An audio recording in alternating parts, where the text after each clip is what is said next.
Au regard de ces tendances démographiques constatées dans nos pays, il est important, dans le cadre de la réflexion sur les interrelations entre population et développement, que la problématique du dividende démographique, qui est un sujet incontournable, soit prise en compte. Sa capture, qui devient un défi majeur au cours des prochaines années, nous interpelle tous. C'est pourquoi je voudrais me féliciter du thème qui a été choisi cette année, à savoir 25 ans de la CIPD, accélérer les promesses par la capture du dividende démographique. La Journée mondiale de la population de cette année appelle l'attention du monde entier sur les tâches inachevées de la Conférence internationale de la population du Caire.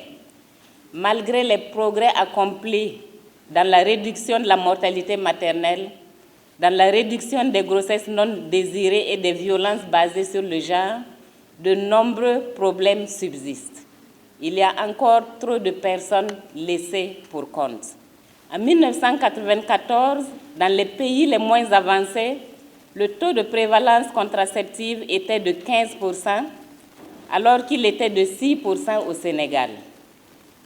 Le ratio de mortalité maternelle se situait à 832 décès pour 100 000 naissances vivantes dans les pays les moins avancés, contre 511 au Sénégal. En 2015, le taux de prévalence contraceptive a plus que doublé pour atteindre 37% dans les pays les moins avancés, contre 24% au Sénégal.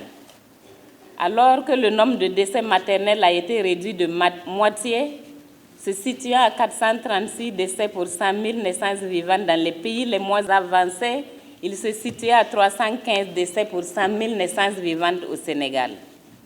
Et finalement, en 2017, le taux de mortalité maternelle est descendu jusqu'à 213 décès pour 100 000 naissances vivantes au Sénégal et le taux de prévalence contraceptive à 26,3%. Le Sénégal, en ce qui le concerne, présente à ce jour des conditions satisfaisantes de transition démographique pour la capture du dividende démographique. Il se situe dans la troisième phase de sa transition démographique, caractérisée par une baisse timide de la fécondité, comme on l'a rappelé tout à l'heure, et comme ça a été montré également dans les films auxquels nous avons assisté, avec une poursuite de la baisse de la mortalité, entraînant d'une part un processus de ralentissement de la croissance démographique et d'autre part une augmentation plus rapide de la population en âge de travailler par rapport à la population à charge. Cette importante mesure lui a valu la position de premier pays francophone au sud du Sahara à avoir élaboré une politique de population. Notre pays a également élaboré des politiques sectorielles, notamment dans les domaines de la santé, de l'éducation, de l'emploi et des questions de genre. Il a aussi produit des documents de stratégie de réduction de la pauvreté. En constatant les dynamiques démographiques rappelées tout à l'heure, qui supposent d'autres défis, le gouvernement a pris la pleine conscience de la nécessité de renforcer le développement du capital humain par une offre d'éducation et de formation favorisant l'insertion socio-professionnelle des jeunes.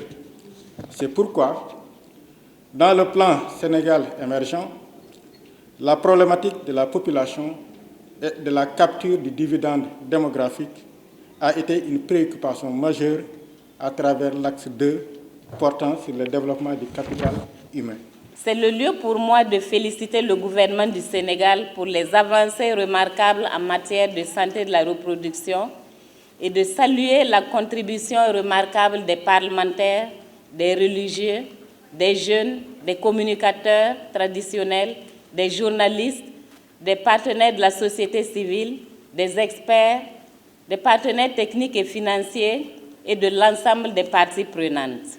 Il est temps d'agir et de toute urgence pour que les femmes aient accès à leurs droits, c'est-à-dire à un accès renforcé à des moyens de contraception, à des soins de santé de qualité, à une protection renforcée contre les violences basées sur le genre. Il est temps d'agir pour qu'il y ait moins de grossesses non désirées, moins de décès de filles et de femmes, moins d'avortements dangereux, moins d'abandon scolaire.